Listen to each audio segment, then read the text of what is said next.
Hello నమస్తే, నేను journalist YNR. కొత్తగా కంపెనీ ఏర్పాటు చేయాలంటే ఏం చేయాలి?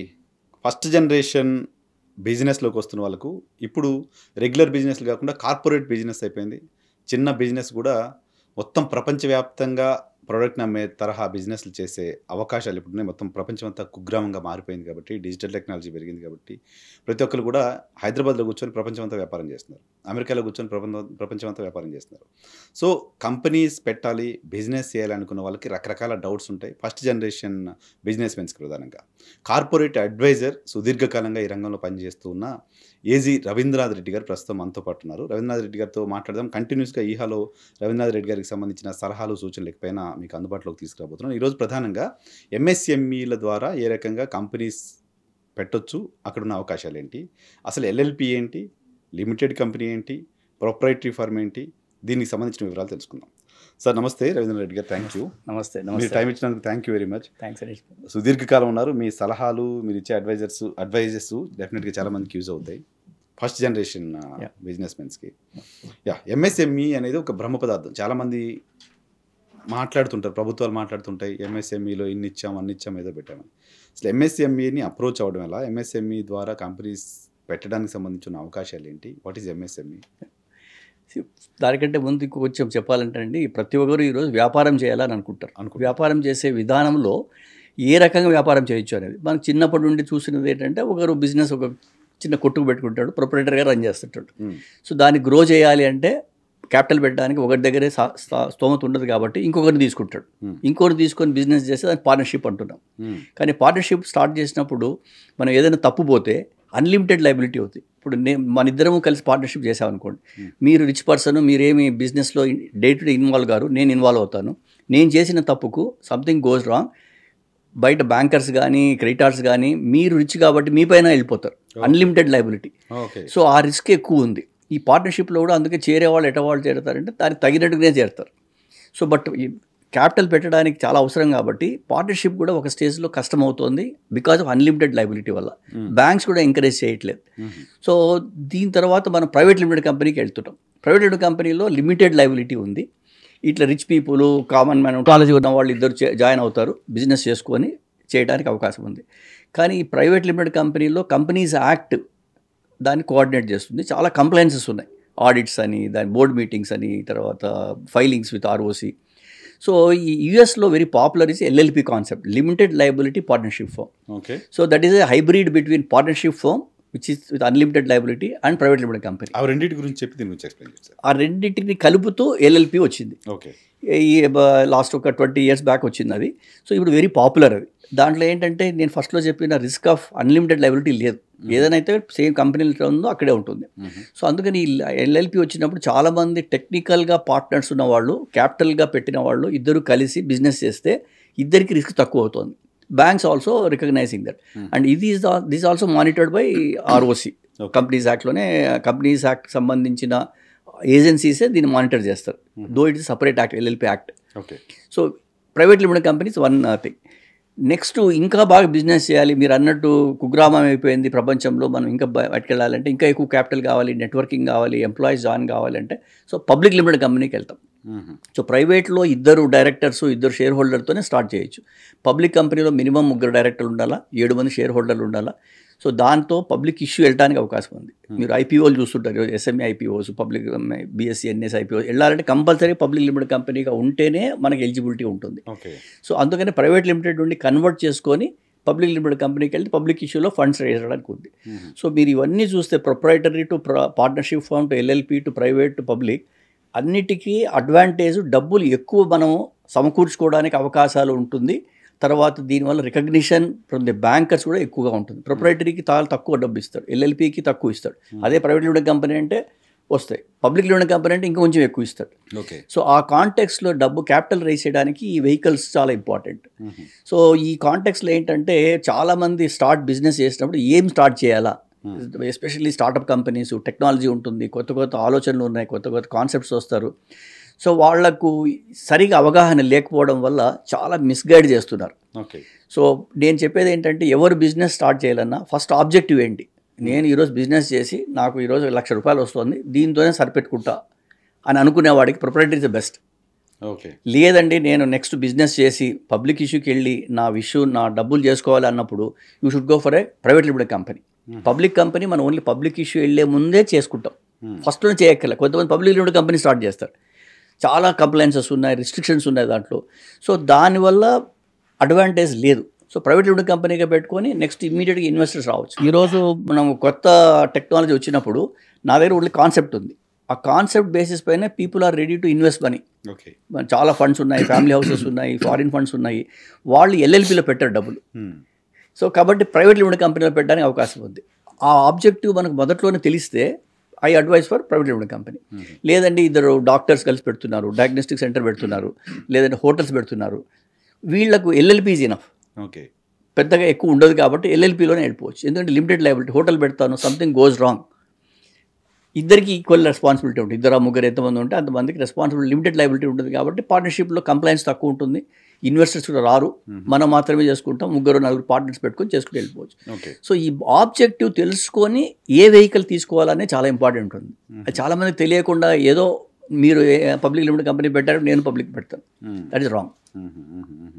సో ఎంఎస్ఎంఈలో ఉన్న అవకాశాలు ఏంటి కొత్త జనరేషన్ వాళ్ళకి స్టార్ట్అప్? ఇప్పుడు స్టార్ట్అప్ చేసినప్పుడు ఈ ఫస్ట్ వెహికల్స్ మనం అర్థం చేసుకోగలిగితే ఏ వెహికల్లో ఉన్నా కూడా ఎంఎస్ఎంఈ అనేది మైక్రో స్మాల్ మీడియం ఎంటర్ప్రైజెస్ అన్నారు. ఫస్ట్లో మైక్రో స్మాల్ అనేది ఇప్పుడు ఈ మధ్య క్యాపిటల్ కూడా బాగా పెంచారు. ఇప్పుడు 250 crore వరకు స్మాల్ కంపెనీ అని అంటున్నాం, మీడియం ఎంటర్ప్రైజ్ అని. సో దీనివల్ల ఏమవుతుందంటే ప్రతి ఒక్కరు మనం ఈ వెహికల్ ఏదైతే ఫస్ట్ మనం ఒక ప్రొప్రైటరీ కానీ ఎల్ఎల్పి కానీ చేస్తానే మనం ఏం చేస్తాం, ఫస్ట్ జిఎస్టీ రిజిస్ట్రేషన్ చేసుకోవాలి, లేదంటే ట్రేడ్ లైసెన్స్ తీసుకోవాలి. చిన్న కొట్టుబడి ట్రేడ్ లైసెన్స్ కంపల్సరీ. ఏదో ఒక లైసెన్స్ తీసుకున్న తర్వాత ప్రైవేట్ లిమిటెడ్ కంపెనీ అయితే సర్టిఫికేట్ ఆఫ్ ఇన్కార్పొరేషన్ ఉంటుంది. ఈ బేసిస్ పైన ఎంఎస్ఎంఈ రిజిస్ట్రేషన్ చేసుకోవాల్సి ఉంటుంది. ఎంఎస్ఎంఈ మినిస్ట్రీ సపరేట్గా ఉంది, ఆ వెబ్సైట్ వెరీ ఆన్లైన్లోనే ఉంటుంది. You have to give that Aadhaar card, మన కేవైసీ ఇవ్వాలి, తర్వాత మన registration certificate to prove that you are doing a business, bank account details అన్నీ ఇస్తే ఎంఎస్ఎంఈ వస్తుంది. ఎంఎస్సి తీసుకోవడంలో అడ్వాంటేజ్ 2-3 ఇమీడియట్గా ఏంటంటే, మనకు గవర్నమెంట్లో ఏముందంటే ఏ బిజినెస్లో వాళ్ళు కొనాలన్నా కూడా ఎంఎస్ఎంఈ వాళ్ళు రిజిస్టర్ చేసుకొని ఉంటే ఫస్ట్ ప్రయారిటీ ఎంఎస్ఎంఈ వాళ్ళ దగ్గర కొనాలి గవర్నమెంట్. ఓకే. సో ఎంఎస్ఎంఈ వాళ్ళకి అదొక అడ్వాంటేజ్. టెండర్లో ఫస్ట్ ప్రిఫరెన్స్ ఇచ్చేది ఎంఎస్ఎంఈ వాళ్ళకి, బట్ వ్యాలిడ్ రిజిస్ట్రేషన్ సర్టిఫికేట్ ఉండాలి. సో అది వచ్చిన తర్వాత నెంబర్ 2 వితిన్ 45 days పేమెంట్ ఇవ్వాలి వాళ్ళకు. ఫస్ట్ 45 days ఉండేది, ఈ మధ్య రెడ్యూస్ చేసి ఈవెన్ 30 days చేశారు. 30 days లోపల మీ పేమెంట్ ఇవ్వకపోతే ఇది not only government, even for example tomorrow big pharma కంపెనీకి ఉంటుంది మీ దగ్గర, చిన్న మ్యానుఫ్యాక్చరింగ్ కంపెనీలో మీ డబ్బు 50 లక్షలు ఇన్వాయిస్ రేస్ చేశారు, 30 రోజుల లోపల ఇవ్వకపోతే 18% ఇంట్రెస్ట్ పే చేయాలి. సో ప్రైవేట్ కంపెనీ ఎవరైనా కూడా. సో ఎవరు ఎంఎస్ఎంఈ దగ్గర కొన్న వస్తువులకు 30 days పేమెంట్ ఇవ్వకపోతే 18% ఇంట్రెస్ట్ ఇవ్వాలి. దాని కంపల్సరీగా బ్యాలెన్స్ షీట్లో ప్రొవిజన్ పెట్టాలి. చార్ట్ అకౌంటెంట్స్కి రెస్పాన్సిబిలిటీ సర్టిఫై చేసినప్పుడు ఎంఎస్ఎంఈలో బియాండ్ 30 days ఎంతమంది ఉన్నారు, వాళ్ళకి ఇంట్రెస్ట్ ప్రొవైడ్ చేశారా లేదా. మన దగ్గర అగ్రిమెంట్ లేకపోయినా కూడా లైబిలిటీ ఉంది. మీరు నాతో అగ్రిమెంట్ అవుతారు, మనకి ఇంట్రెస్ట్ లేదంటే నేను 60 days ఇస్తాను అని చెప్తాను, అయినా కూడా law is protecting MSME people. So ఎంఎస్ఎంఈలో ఆ 30 days పేమెంట్ చేయడం ఇది పెద్ద అడ్వాంటేజ్ ఉంది. ఈ మధ్య ఒక నెగిటివ్ కూడా వస్తుంది. పెద్ద కంపెనీలు ఏం చేస్తున్నారంటే, నేను కొనదలుచుకోలే ఎంఎస్ఎంఈ దగ్గర, ఎంఎస్ఎంఈ లేని వాళ్ళ దగ్గర కొంటాను, ఎందుకంటే కొంటే ఇవన్నీ నాకు ప్రాబ్లమ్స్ వస్తాయి అనే మూడ్లే కూడా వెళ్ళిపోతున్నారు. బట్ తప్పదు. ఈరోజు అనార్గనైజ్ సెక్టర్ జిఎస్టీలో వచ్చిన తర్వాత వెరీ డిఫికల్ట్ టు సర్వైవ్.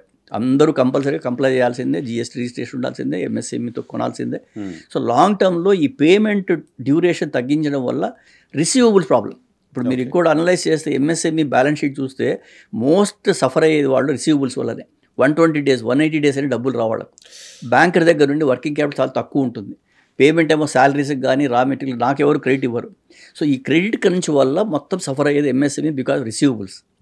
ఈ పాయింట్ గవర్నమెంట్ మనం ఐడెంటిఫై చేసి బాగా రెడ్యూస్ చేసింది, thanks to our Nirmala Sitharaman గారు, ఫైనాన్స్ మినిస్టర్. దాని అడ్వాంటేజ్ ఎంఎస్ఎంఈ తీసుకోవాలి. ఇక్కడ ఏంటంటే కొంత మనకు వ్యాపారం దృఢచింతనం అన్నట్టుగా కొంతవరకు ఎక్స్ప్లాయిటేషన్ చేసే అవకాశాలు ఉన్నాయి ఈ పెద్ద కంపెనీస్ వాళ్ళు కూడా. సో దాంట్లో ట్రాప్ కాకుండా ఎంఎస్ఎంఈకి ఒక అసోసియేషన్ ఉంది, దాన్ని చేసుకొని మీలాంటి ఛానల్స్ మీలాంటి వాళ్ళు దాన్ని అవేర్నెస్ తెస్తే చాలా మటుకు రూరల్ ఏరియాస్లో ఎంఎస్ఎంఈస్ బాగా సర్వైవ్ అవ్వడానికి అవకాశాలు ఉన్నాయి. స్టార్టప్స్ చాలామందికి మీరు అన్నట్టుగా కొత్త జనరేషన్ పిల్లలు కొత్త ఐడియాస్తో వస్తున్నారు.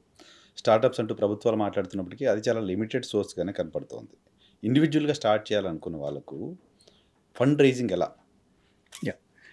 ఇప్పుడు ఫండ్ రైజింగ్ అనేదండి డబ్బులు ఎవరైనా మీ దగ్గరికి వచ్చి నేను డబ్బు అడిగితే నా కాన్సెప్ట్ మీకు నచ్చితే దాంట్లో దమ్ముంది అని అనుకుంటే మీరు డబ్బులు పెట్టడానికి అవకాశం ఉంది. నా బ్యాక్గ్రౌండ్ ఏం లేకపోయినా కూడా మీరు డబ్బు పెట్టడానికి అవకాశం. సో కాన్సెప్ట్ స్ట్రాంగ్గా ఉండాలి. ఈ స్టార్టప్ కంపెనీస్ ఏం చేసి ప్రతి ఒక్కరు స్టార్టప్ అంటారు, ప్రతిదీ run of a mill type or copying type ఏదో మీరు ఒక మూసలో చేస్తుంటారు, దాంట్లో కొంచెం చేంజ్ చేసి దానికి వేరే అంట, అది స్టార్టప్ కాదు. ఈవెన్ మనకి ఆంధ్రప్రదేశ్లో తెలంగాణలో స్టార్టప్ కంపెనీ చాలా ఎక్కువ వచ్చినా కూడా ఎందుకో భారతదేశంలో చూస్తే బెంగళూరులో ఉన్న పొటెన్షియల్ స్టార్టప్ కంపెనీస్ హైదరాబాద్ విజయవాడలో లేవు అనేది ఒక కామెంట్ ఉంది. ఎందుకంటే ఇవన్నీ మనము కాపీయింగ్ ఎక్కువ ఉంది, ఆ రియల్ ఇన్నోవేషన్ చాలా తక్కువ. అసలు mind set of the startup కంపెనీస్లోనే కొంతవరకు వేరే రకంగా ఉంది. మీరు ఏదో చేశారు బ్రహ్మాండంగా, ఇప్పుడు జొమాటో స్టార్ట్ చేశారు, హైదరాబాద్ అబ్బాయే చాలా బాగా, ఇంకో ముగ్గురు పార్ట్నర్స్తో కలిపి చేశాడు, చాలా బాగా వాడు. సో ఇంక జొమాటోని ఫాలో అవుతూ 100 మంది వచ్చారు. అది ఇప్పుడు సక్సెస్ కాదు, ఇన్నోవేషన్ కాదు. సో అందుకని ఆ ఇన్నోవేషన్ ఏదైతే ఉంటుందో వాళ్ళు సక్సెస్ అవుతారు. ఆ ఇన్నోవేషన్ బాగుంది అన్నప్పుడు దగ్గర 2 రకాలు. ఫస్ట్ కొంతవరకు తను పెట్టుకోవాల్సింది, ఫ్యామిలీ సపోర్ట్ చేయాల్సింది, ఫ్రెండ్స్ సపోర్ట్ చేయాల్సింది. ఎందుకంటే నీ కాన్సెప్ట్ బుర్రలో ఉన్నది పేపర్ పైన వస్తుంది, పేపర్ పైన నుండి కొంతవరకు ఇంప్లిమెంట్ చేయగలిగితేనే ఎవరైనా నమ్ముతారు.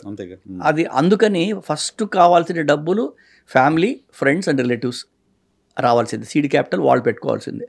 లేదు చాలా ఎక్స్ట్రాడినరీగా ఉంది ఈరోజు అండి, పెట్రోల్ బదులు నేను నీళ్లతో చేస్తానని ప్రూవ్ చేశారనుకోండి, ఆటోమొబైల్ వాళ్ళు, Tata mobile, Wipro family funds కొంతమంది ఉన్నారు, రియల్ ఇన్నోవేటివ్గా ఉంటే కాన్సెప్ట్ బేసిస్ పైన వాళ్ళు బట్ అంత చాలా రెవల్యూషనరీగా ఉండాలి ఆ టెక్నాలజీ, అప్పుడే మనకు ఆపర్చునిటీస్ పాసిబిలిటీస్ ఉంటాయి. అది లేనప్పుడు కొంత టైం పడుతుంది. సో ఏదైనా ఇన్వెస్టర్స్ మనం అట్రాక్ట్ చేయడానికి అవకాశం ఏంటంటే ఫస్ట్ మనకున్న కాన్సెప్ట్ను పేపర్ పైన రోడ్లో ఇంప్లిమెంట్ చేయగలిగారు కొంతవరకు, అప్పుడే people will come and invest in our company. ఇన్వెస్ట్మెంట్కి ఆపర్చునిటీస్ ఫస్ట్లోనే ఈరోజు అక్కడ కంపెనీస్ యాక్ట్లో కానీ మీరు బిగినింగ్లో ఉన్న కాన్సెప్ట్లోనే ఈరోజు నా క్యాపిటల్ 1 lakh ఉన్నా నా కాన్సెప్ట్ బాగుందంటే వాల్యుయేషన్ దాన్ని క్రియేట్ చేసి దాని 100 కోట్ల వాల్యుయేషన్ అని చెప్పి మీకు 10% ఇస్తారు. 100 కోట్ల వాల్యుయేషన్ 10%, మీరు 10 crores నాకు ఇస్తారు, మీరు will buy holding only 10% in the company. Okay, నా క్యాపిటల్ ఓన్లీ 1 lakh ఉంటుంది, బట్ 90% నేను ఐ హోల్డ్ చేస్తా, మీరు 10 crores ఇచ్చినా 10% ఉంటుంది. ఎందుకు ఈ వ్యత్యాసం వచ్చింది? నాకున్న టెక్నాలజీలోనూ నాకున్న కాన్సెప్ట్లో వాల్యుయేషన్ క్రియేట్ చేస్తాం. ఆ వాల్యుయేషన్ మెథడాలజీస్ ఉన్నాయి, ఏ రకంగా వాల్యూ చేయాలి, ఫ్యూచర్ ఎర్నింగ్స్ ఎట్లా ఉంటాయి, ఆ బేసిస్ పైన వాల్యుయేషన్. సో స్టార్టప్లో మీ షేర్ హోల్డింగ్ తగ్గించుకోకుండా స్టిల్ క్యాపిటల్ హై ప్రీమియమ్స్లో రీచ్ చేయడానికి అవకాశాలు ఉన్నాయి. అది కాన్సెప్ట్ రావాలి అంటే మన పేపర్ పైన కొంతవరకు ఇంప్లిమెంట్ చేయగలిగితే prototype, then people are ready to invest. There are huge funds available now, not only in India, foreign funds also. ఏంటి సార్ ఫండింగ్ చేసే కంపెనీస్ ఏమున్నాయి ఒకసారి ఎక్స్ప్లెయిన్ చేస్తారా? ఎక్కడి నుంచి ఫండ్ తీసుకోవడానికి సంబంధించిన పాసిబిలిటీస్ ఉన్నాయి? ఎంఎస్ఎంఈ అంటే గవర్నమెంట్ సెక్టర్లో అనుకోండి.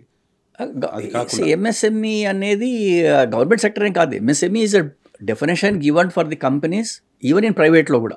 ఇవన్నీ ప్రైవేటే, నేను చెప్పినవన్నీ ప్రైవేట్ కంపెనీసే. గవర్నమెంట్తోనూ అదర్ కంపెనీస్ డీల్ చేసినప్పుడు అడ్వాంటేజ్ పేమెంట్ టర్మ్స్ ఒకటి. ఫండింగ్ ఎవరు స్టార్ట్ చేసి, విప్రో ఉంది, విప్రో ఫ్యామిలీ ఫండ్ ఉంది, ఇన్ఫోసిస్ ఉన్నాయి, టాటాస్ ఉన్నాయి. So even Reliance also encouraging. But వాళ్ళు రిలయన్స్ ఏం చేస్తున్నారంటే వాళ్ళ ఓన్ డొమైన్లో ఉన్న ప్రోడక్ట్స్ ఏమైనా రాగలిగితే చేస్తామని అంటున్నారు. సో మనకి ఇక్కడ ఇండియా లెవెల్లో చాలామందికి ఫ్యామిలీ హౌసెస్ కూడా ఉన్నాయి. ఈవెన్ ఇక్కడ కూడా హైదరాబాద్లో ఉన్నాయి, వేరే ఐఎమ్ ఆల్సో అసోసియేటెడ్. వాళ్ళ ఫ్యామిలీ హౌసెస్, ఏంజిల్ ఇన్వెస్టర్స్ ఉన్నారు. హైదరాబాద్లో ఏంజిల్ ఇన్వెస్టర్స్ అని ఒక 100 మంది హై నెట్వర్త్ ఇండివిజువల్స్ ఒక గ్రూప్ అయి వాళ్ళ దగ్గరికి వెళ్ళి నేను ప్రజెంట్ చేస్తే వాళ్ళు ఇన్వెస్ట్ చేస్తారు. వాళ్ళు 2-3. ఇది కూడా ఏంటంటే సెక్టర్ స్పెసిఫిక్.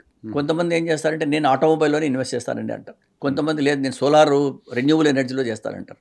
కొంతమంది కన్స్ట్రక్షన్ ఇండస్ట్రీలో చేస్తారంటారు. సో సెక్టర్ స్పెసిఫిక్గా కొంతమంది పొజిషన్ చేసుకొని ఉంటారు. దానికి తగినట్టుగా మనం ప్రజెంట్ చేస్తే వాళ్ళల్లో ముందుకు వచ్చి ఇన్వెస్ట్ చేస్తారు. ఇప్పుడు ఏం కనపడుతుంది సార్? లాస్ట్ 2-3 yearsగా చూస్తే రియల్ ఎస్టేట్ బాగా డౌన్గా ఉంది అనేది వింటున్నాం తెలుగు రాష్ట్రాలతో పాటు మొత్తం అంతా. సో ఇప్పుడు అడ్వైజ్ చేయాల్సిన పరిస్థితి వస్తే ఏ బిజినెస్ ఇప్పుడు బాగుంది అడ్వైజబుల్ బిజినెస్ చేయడానికి, స్టార్ట్ చేయడానికి ఏది బాగుంది? ఇది $1 billion క్వశ్చన్ అండి. ఎందుకంటే ఏ బిజినెస్ చేయాలా చాలా మమ్మల్ని వాళ్ళు కొంత తీసుకొని వస్తే దాంట్లో ఉన్న లోటుపాతులు చెప్పడానికి అడ్వైజర్స్గా మేము చెప్పగలుగుతాము. ఏ బిజినెస్ చేయాలంటే ఇప్పుడు నా దగ్గర నేను మీ దగ్గరికి వస్తున్నా అంటే అంటే అసలు వెరైటీస్ ఆఫ్ బిజినెస్ అండి. ఇప్పుడు ఎట్లా ఉంటుందంటే మొన్న ఒకరు వచ్చారు, ఈ సిమెంట్ కాంక్రీట్దే ఉంది, దాంట్లో ఈ ప్రీఫ్యాబ్ అనేది ఉంది, దాంట్లో వెయిట్ ఈజ్ వెరీ ఇంపార్టెంట్ ప్రీఫ్యాబ్లో. సో ఈ says he has some chemicals and where he light weight but same strength ఉంది అంటాడు. సో తర్వాత మీకు సిమెంట్ ఇండస్ట్రీ అంటే అంటున్నారు చెప్తున్నారు. ఇంకొకటి అంటారు, మనం ప్లాస్టింగ్ చేయాలంటే వాల్స్కి ప్లాస్టింగ్ చేయాలంటే ఫస్ట్ ఇసుక కలపాలి, సిమెంట్ కలపాలి, దానికి నీళ్లు ఒక రేషియోలో వేసి దాన్ని చేసిన తర్వాత రబ్ చేయాలి, తర్వాత దానికి మళ్ళీ వాటర్ క్యూరింగ్ పుట్టిలు చేయాలంటాడు. ఇవన్నీ చేయకుండా there is a chemical more stronger than cement, మీరు స్ట్రైట్ అవే అప్లై చేయొచ్చు అంటాడు. దానివల్ల పెయింటింగ్ కూడా మీకు కాస్ట్ తగ్గుతుంది అంటాడు, ఎందుకంటే సర్ఫేస్ చాలా ఇదిగా ఉంటుంది కాబట్టి. సో ఇట్లా ప్రతి రంగంలోనూ ఉంది. ఇంకా ఐటీలో అయితే చెప్పక్కరే లేదు. ఈరోజు ఐటీ రంగంలో ఆర్టిఫిషియల్ ఇంటెలిజెన్స్లో చాలా వస్తున్నాయి ప్రతిదీ. ఈవెన్ మా ఓన్ అడ్వైజరీలో ఈరోజు మేము ఏదైనా ఒక ఫామ్ ఫైల్ చేయాలంటే దాన్ని ఫిలప్ చేయాలి, డేటా ఇవ్వాలి, మీ కంపెనీ గురించి అంతా ఇది అట్టగా ఆర్టిఫిషియల్ ఇంటెలిజెన్స్ ఇన్వాల్వ్ చేస్తే మీ కంపెనీ డేటా మొత్తాన్ని పబ్లిక్లో ఉన్న ఇన్ఫర్మేషన్ క్యాప్చర్ చేసి డైరెక్ట్గా మీ పేరు, మీ ఫాదర్ నేము, మీ Aadhaar card, because everything is digitized now, everything they automatically fill up చేసి ఫామ్ రెడీ అవుతుంది. ఏదో ఒక 3-4 కాలమ్స్లోనే మేము ఫిలప్ చేయాల్సి వస్తుంది. ఈరోజు ఇన్కమ్ ట్యాక్స్ రిటర్న్ కూడా అదే చెప్తున్నారు. ఇన్కమ్ ట్యాక్స్ రిటర్న్ చాలా సింప్లిఫై అయిపోయింది. There is no need for any professionals. Artificial ఇంటెలిజెన్స్లో వస్తుంది. సో ఆర్టిఫిషియల్ ఇంటెలిజెన్స్ అప్లికేషన్ చాలా ఎక్కువగా ఉంది ఇప్పుడు. Even that is being used by governments also. ఈరోజు జిఎస్టీలో ఏ మాత్రము ఫ్రాడ్ జరిగినా కూడా కనుక్కునే సామర్థ్యము, శక్తి ఆర్టిఫిషియల్ ఇంటెలిజెన్స్ డిపార్ట్మెంట్ యూస్ చేస్తాం. సో వాళ్ళకి తగినట్టుగా మనం చేయగలిగితే, సాఫ్ట్వేర్ డెవలప్ చేస్తే మంచి డిమాండ్స్ ఉన్నాయి. So artificial intelligence based ChatGPT వీటిపైన ఈరోజు ట్రెండ్ అని చెప్పచ్చు. బట్ అట్లానే అవే కాదు, ఇప్పుడు మొన్న ఇంకొకరు వచ్చారు, బేసికలీ ఫార్మా సైడ్లో కూడా ప్లాస్మాను మొత్తం దాన్ని స్ప్లిట్ చేసి దాంట్లో ఉన్న ప్రోటీన్ ఐడెంటిఫై చేసి ఆ ప్రోటీన్ బేస్లో మీ మొత్తం డిఎన్ఏ సెట్ చేసి నెక్స్ట్ ఫ్యూచర్లో ఏ టైప్ ఆఫ్ డిసీజెస్ రావడానికి అవకాశాలు ఉన్నాయి మీకు అని చెప్పగలుగుతున్నారు. అది విన్నప్పుడు అంటే ఇంకా నెక్స్ట్ ఫ్యూచర్లో నాకు ఏం క్యాన్సర్ వస్తుంది, ఏం కిడ్నీ ఫెయిల్ అవుతుంది ఈరోజు చెప్పగలుగుతున్నారు. ఆల్మోస్ట్ 80% సర్టనిటీతో చెప్తున్నారు వాళ్ళు. దానికి కావాల్సిన ప్రివెంటివ్ మెషర్స్ ఈరోజు చేసుకోవచ్చు. అంటే దీన్ని బట్టి చూస్తుంటే లాంగివిటీ ఆఫ్ ది లైఫ్ ఈరోజు 60-70 ఏళ్ళు కాదు, మనం 80-90 ఏళ్ళు బతకడానికి కూడా అవకాశాలు కల్పిస్తున్నారు ఈ స్టార్ట్అప్ కంపెనీస్లో, కొత్త బిజినెస్. హడిల్స్ ఏమొస్తున్నాయి సార్ కొత్తగా స్టార్ట్ చేస్తున్న వాళ్ళకి? ప్రధానంగా ఉండే ప్రాబ్లమ్స్ ఏముంటాయి? ఎస్, ఇది ఇంపార్టెంట్ అండి. చాలా మందికి తెలియదు ఏంటంటే బిజినెస్ అంటే బ్రహ్మాండం వాళ్ళు చేస్తున్నారు, వీళ్ళు చేస్తున్నారు, మన ఏదో అందరూ నక్క చూసి వాత పెట్టుకున్నట్టు వస్తున్నారు. కానీ బిజినెస్ స్టార్ట్ చేసినప్పుడు first of all risk taking aversion ఉండాలండి. మనం ఇంత రిస్క్ చేస్తున్నాను, ఈ రిస్క్ వల్ల నా ఫ్యామిలీ ఏంటి, నా పరిస్థితి ఏంటి అనే బేరీ చేసుకునే తత్వం ఉండాలి వాళ్ళలో. ఏదో వస్తుంది కదా, ఎవరో డబ్బు కదా, బ్యాంక్ ఇస్తుంది కదా, లేదా ఫ్రెండ్స్ ఇస్తున్నారు, ఫ్యామిలీ ఇస్తున్నారు డబ్బు పెట్టి దాని గురించి లోతుపాతులు తెలుసుకోకుండా బిజినెస్ చేస్తే చాలా ప్రాబ్లం అవుతాయి. దానివల్ల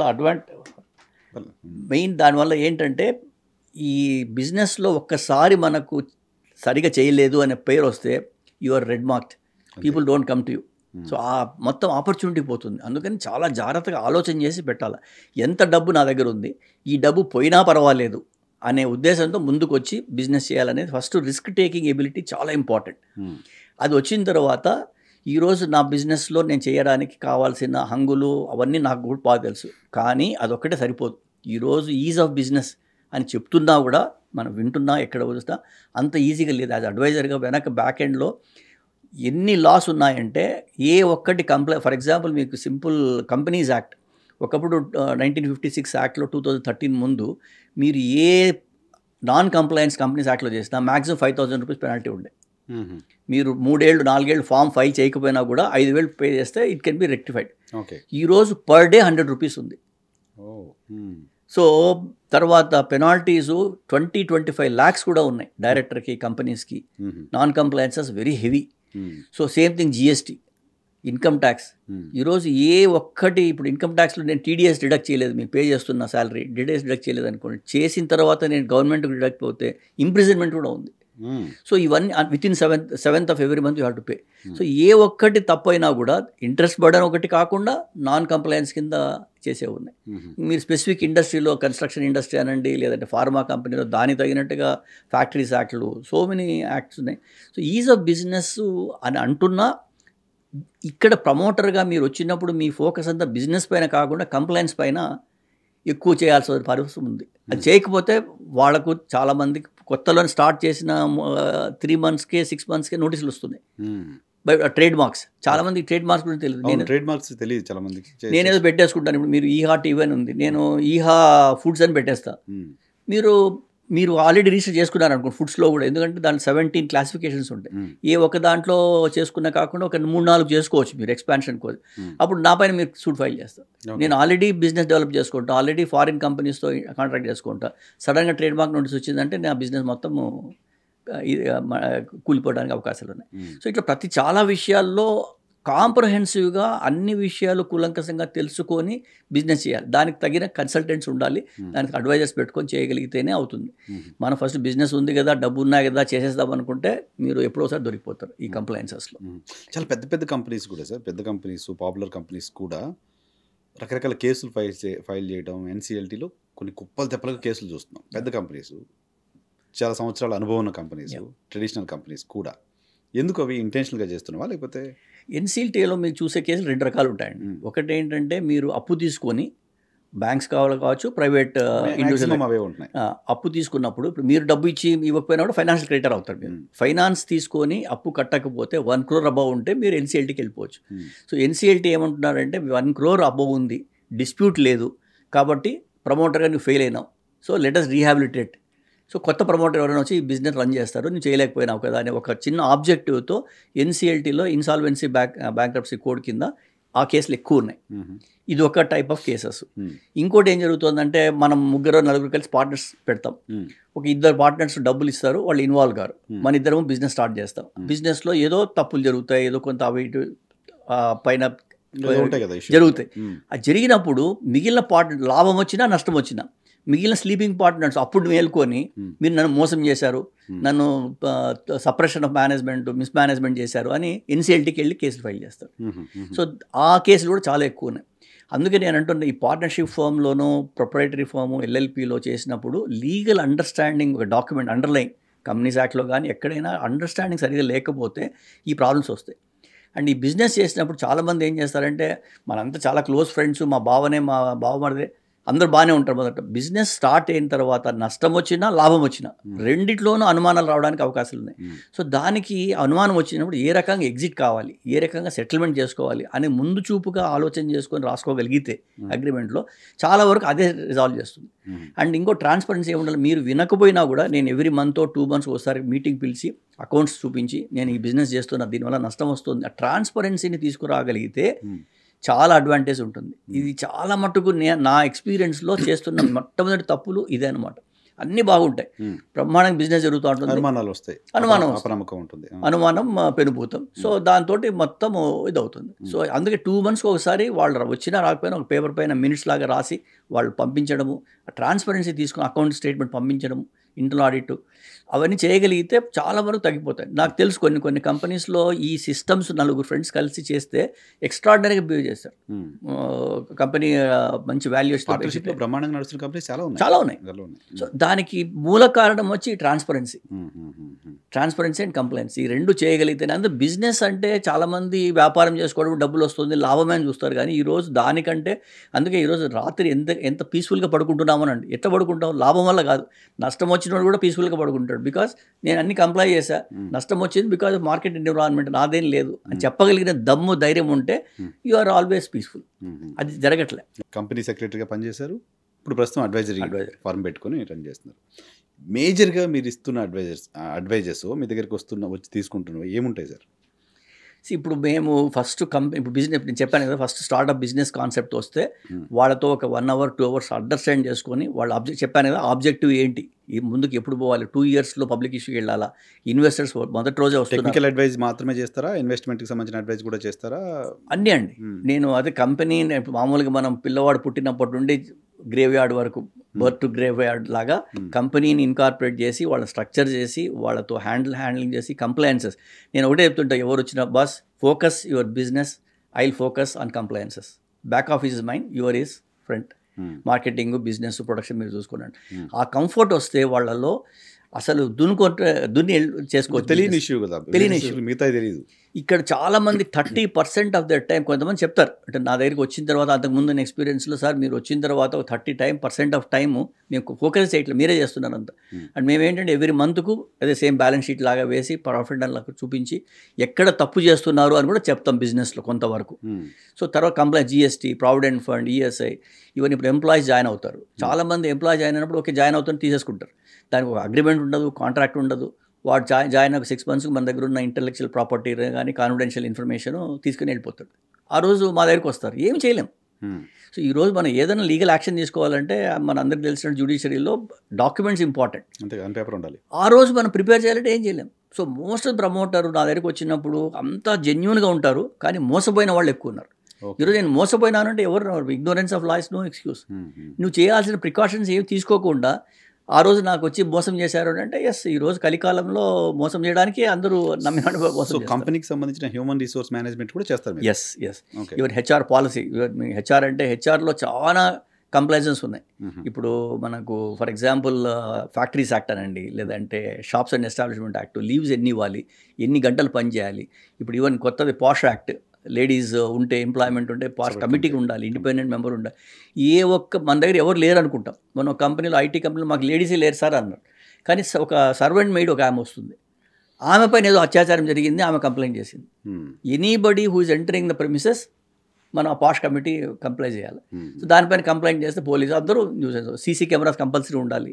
ఇవన్నీ ఇట్లా చిన్న చిన్న లాస్. మనం ఇంకొక ఐటీ కంపెనీలో నాకు ఆస్తమా వచ్చింది బికాస్ మీ ఎయిర్ సర్క్యులేషన్ సరిగ్గా లేదు, మీ పొల్యూషన్ ఎక్కువ ఉందని కంప్లైంట్ చేశారు. ఐటీలో చాలా సెన్సిటివ్గా ఉంటారు. So then we had to know protect the environment also. So ఈ రకంగా చాలా కంప్లైంట్స్ అంటే ఇది ఒక స్కేరీగా అనిపిస్తుంది కానీ బట్ రొటీన్లో చేయాల్సి వస్తుంది. ఇప్పుడు మీకు స్పెసిఫిక్ ఇండస్ట్రీలో మీడియా ఇండస్ట్రీ కానీ, తర్వాత ఇన్సూరెన్స్ రెగ్యులేటరీ యాక్ట్ కానీ, వాళ్ళ స్పెసిఫిక్ లాస్ మళ్ళీ వేరే ఉన్నాయి. ఓకే, సో అవి కూడా మనం కంప్లై చేయాలి. ఏ ఇండస్ట్రీకి తగినట్టు కంప్లైంట్స్, కొన్ని జనరల్ లాస్ ఉన్నాయి. అన్నీ కంప్లై చేయగలిగితేనే బిజినెస్ వాడికి స్మూత్గా పోతాడు, గ్రో అవుతుంది. ఇంకోటి ఏంటంటే ఈ గ్రో అయిన తర్వాత మీకు ఇన్హెరెంట్ టాలెంట్, ఇన్హౌస్ టాలెంట్ దొరుకుతారు. అప్పుడు మీరు అఫోర్డబిలిటీ కూడా ఉంటుంది. ఈ ఫస్ట్లో స్టార్ట్ చేసినప్పుడు ఇన్ని కంప్లైన్సెస్ చేయాలంటే చాలా కష్టం అవుతుంది.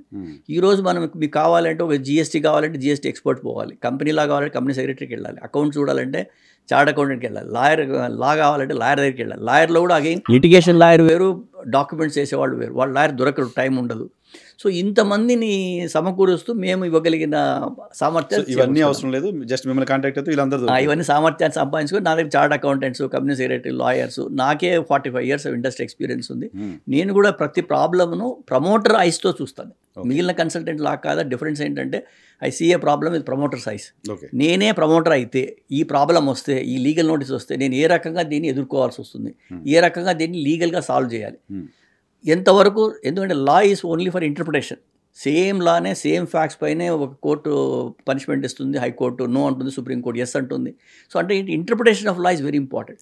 That is where I see between the lines and try to find a solution for the promoters. So ఏడిఆర్ని అప్రోచ్ అవ్వాలంటే వెయిట్కి ఒకసారి మళ్ళీ డీటెయిల్గా చెప్తే మళ్ళీ ఇంకా ఫర్దర్ కూడా ఇంటర్వ్యూ చేశారు. జస్ట్ ఇది నేను ఇంట్రడక్షన్ ఎపిసోడ్ లాగే అనుకుంటున్నాను. సో మీరు ఏం సర్వీసెస్ చేయగలుగుతారు అనేది వ్యూవర్కి చెప్తే, సో ఆ సబ్జెక్ట్స్ పైన మళ్ళీ మనం మాట్లాడదాం, ఎవ్రీ వీక్ ఇప్పుడు టైం తీసుకొని మాట్లాడదాం.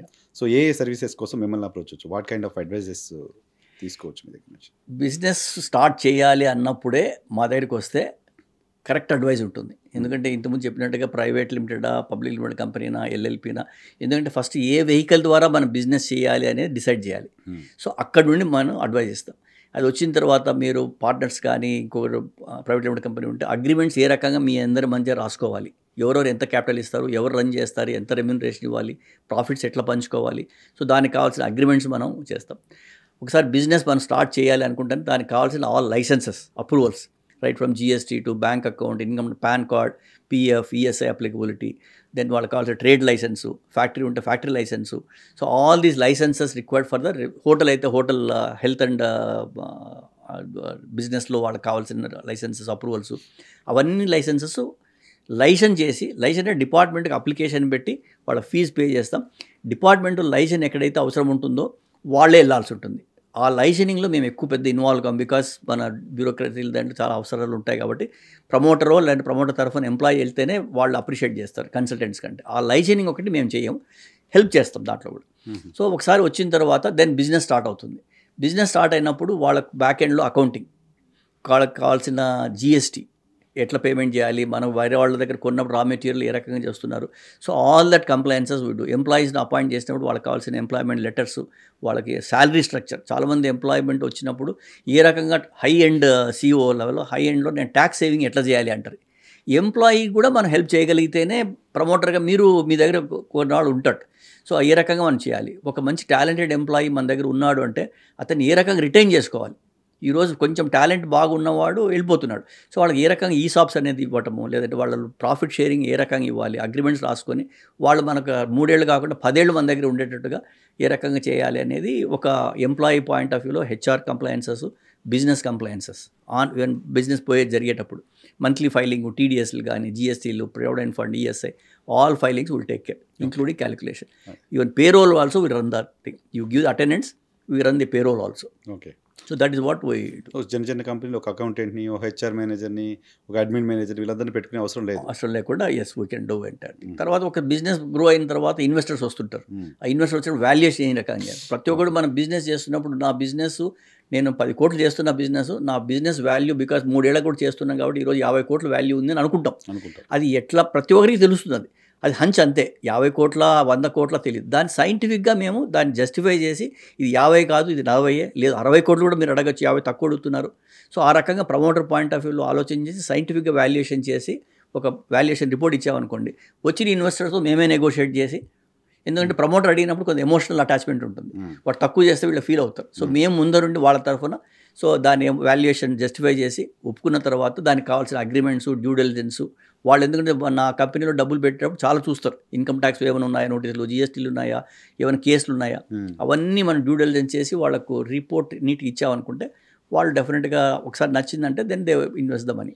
మోర్ దాన్ 50% బర్డెన్ అంతా కంపెనీకి సంబంధించిన ఇన్వెస్టర్ లేకపోతే కంపెనీ ఓనర్కి సంబంధించిన బర్డెన్ అంతా మీరు తీసేసుకుంటారు ఇక్కడ. ఎస్, అది 50 అంటారా 30 అంటారా, ఎందుకంటే మీరు చేయాల్సిన మార్కెటింగ్, ఫ్యాక్టరీ ఉంటే ప్రొడక్షను, దానికి కావాల్సిన లాజిస్టిక్స్, ఆపరేషన్స్ మాత్రం మీరు చూస్తారు. ఓకే, ఆపరేషన్స్ చూస్తారు. ఎంప్లాయీస్తో డీలింగ్, గవర్నమెంట్స్తో డీలింగ్, కంపెనీస్తో డీలింగ్, ఎవ్రీథింగ్ అంతా మీరు చూస్తారు. Okay okay okay okay. Even employees కూడా కొంతమంది ఎంప్లాయీస్ వెళ్తామంటారు మంచి కీ పొజిషన్లో. సో వాళ్ళు మాట్లాడకుండా మేమే వెళ్ళి, ఇప్పుడు మా దాంట్లో కూడా డిఫరెంట్ ప్రోటోకాల్స్ ఉన్నాయి. నేను I'm the founder and chairman of AGR corporate LLP advisors, and other 2 partner Varun and Madhu అని, they are the key persons. వాళ్ళు day to day operation run చేస్తారు. ఓకే. సో వాళ్ళ దగ్గర మళ్ళీ మేనేజ్మెంట్ టీంలో వీ హ్యావ్ అకౌంటింగ్కు ఒక హెడ్, సెక్రటరీకి ఒక హెడ్, లీగల్కి ఒక హెడ్. సో 3 డిపార్ట్మెంట్స్ వాళ్ళు ఉంటారు. సో ఎవ్రీ డే వాళ్ళు డైలీ రివ్యూ చేస్తారు, నేను మంత్లీ రివ్యూ చేస్తాను. So we have very different system to monitor and help the promoter. ఏ ఒక్క కంప్లైంట్ ఎస్కలేషన్ వస్తే ఐ విల్ స్టెప్ ఇన్. నేను అంతే, నా మేనేజ్మెంట్ స్టైల్ ఏంటంటే, నువ్వు ఎన్నింటికి వస్తున్నావు, ఎన్నింటికి వెళ్తున్నావు అని చూడండి. నా దగ్గర ఆల్మోస్ట్ 40-50 పీపుల్ ఉన్నారు. మన సర్వీస్ ఇండస్ట్రీలో ఉన్నప్పుడు కంప్లైంట్ రాకూడదు, రిమైండర్ రాకూడదు. ఈ రెండే నా దగ్గర. రిమైండర్ రాకుండా మీరు పని చేసుకుంటే I not even involve. Reminder నా లెవెల్కి వచ్చిందంటే మాత్రం gun to the for work, you have to do the work అనేది ఒకటి కాన్సెప్ట్తో వెళ్తారు. సో అది ఆటోమేటిక్గా ఇది చాలామంది కస్టమర్స్ కూడా చాలా హెల్ప్ఫుల్గా ఉంటుంది. ఏజీఆర్ దగ్గరికి వెళ్తే రిమైండర్ ఇవ్వక్కర్లేదు, ఆయన ఇస్తానంటే ఒక టైంకు ఇచ్చేస్తారు అనే ఒక దీంతో భరోసాతో నడిపిస్తున్నాము. చాలామంది హ్యాపీగా ఉన్నారు. Right sir, thank you. ఇంకా మిగతా ఇష్యూస్ పైన కూడా వరుసగా ఎపిసోడ్స్ చేద్దాం. Thank you very much. ఇది ఏజీఆర్ గారితో స్పెషల్ పాడ్కాస్ట్. మళ్ళీ ఈ కంపెనీస్ పెట్టాలనుకుంటున్న వాళ్ళకి సంబంధించిన అడ్వైజెస్ కోసం కంటిన్యూస్గా రవీంద్రనాథ్ రెడ్డి గారితో ఇంటర్వ్యూస్ చేస్తూనే ఉంటాను. పాడ్కాస్ట్ మీ దృష్టికి తీసుకొస్తూనే ఉంటాను. Thank you.